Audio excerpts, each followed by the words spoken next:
دون الله أندادا يحبونهم كحب الله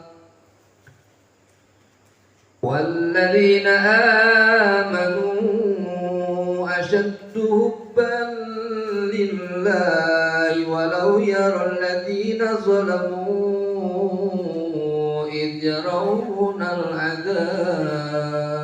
Kita sama-sama luruskan niat kita. Datangnya kita ke tempat ini semata-mata hanya untuk beribadah kepada Allah dengan tulus ikhlas. Tidak ada hal-hal lain selain dari itu.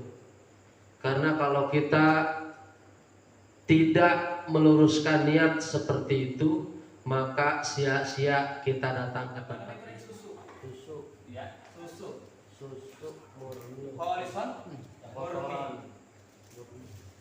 murni.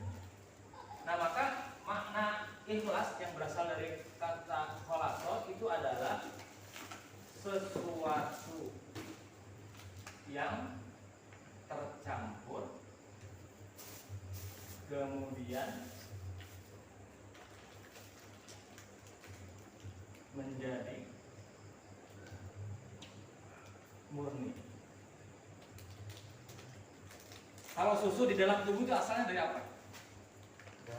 Darah, kemudian makanan, air, itu kan tadi campuran tuh.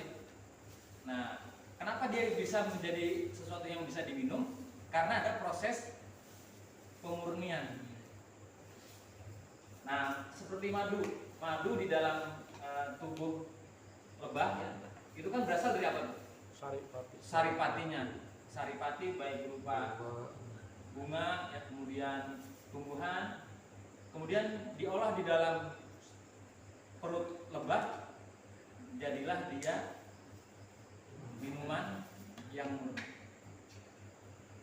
Nah, maka di dalam Quran itu kita mengenal ada dua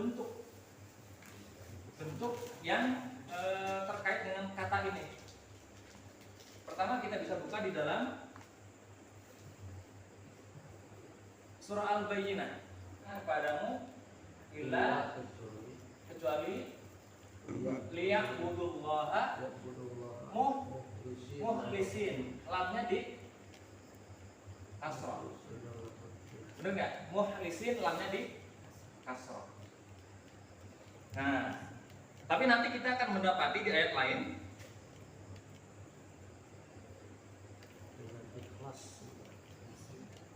dengan ayat yang banyak. Misalnya di dalam kita ambil surah As-Saffat, surah ke-37 ayat 160. 37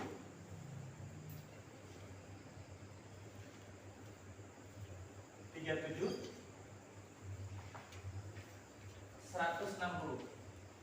Lamnya di kasrah. Kalau di ayat yang tadi lamnya di fathah.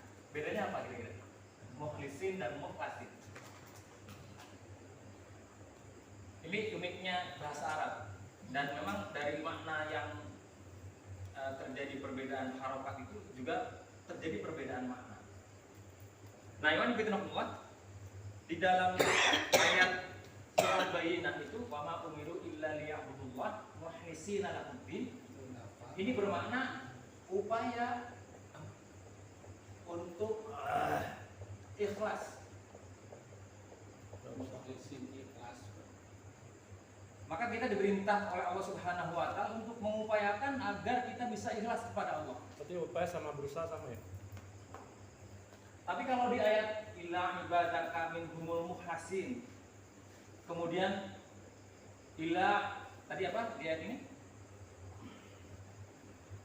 Kan ada illa ibadaka minhumul mukhlasin. Illa ibadallahil mukhlasin. Nah, ini artinya apa? Ini orang yang ikhlasnya sudah top. Ikhlasnya sudah mencapai puncak. Maka orang mukhlasin itu tidak bisa digoda oleh setan. Coba seluruh kalimat yang menggambarkan keputusasaan setan terhadap Jadi kalau setan putus asa menggoda sesuatu, oh dia sudah mengikhlasin. Ini setan sudah nyerah. Setan kelas 1 sudah nyerah untuk bisa menggelincirkan orang ini. Tapi yang ini masih bisa nggak? Masih. Nah, maka kita disuruh belajar agar kita jadi ini ibadah kawahil. Gimana caranya? Terus menerus berusaha. Diulang-ulang. Terus berusaha. Diulang-ulang. Kenapa bayat diulang? Agar tertanam di dalam hati kita. Agar yang tadi terpaksa bayat jadi tidak terpaksa. Agar yang tadi Bisa orangnya. kalau bayatnya sudah melekat di dalam ini, mau digoda apapun, nih bayat udah di dada orang, sudah di dalam dada. Apapun yang digoda, dia tidak akan tergelincir. Jangan nyebut saya setan. Ya, nah maka ini salah satu hal yang bisa kita pelajari bahwa upaya menjadi ikhlas itu susah. Untuk bisa ikhlas itu juga susah. Ya, maka memang hamba-hamba Allah yang bisa ikhlas yang tadi setan tidak tembus untuk menggodanya ini juga sedikit. Dan ini menjadi cita-cita kita bahwa upaya kita untuk terus menapaki jalan struktural ini salah satunya adalah mari kita jadikan diri kita menjadi orang-orang yang ikhlas. Sesuai dengan definisinya, sesuai dengan artinya, ikhlas itu apa tadi? Sesuatu yang tercampur kemudian menjadi murni. Ya. Ini juga kita belajar dari situ.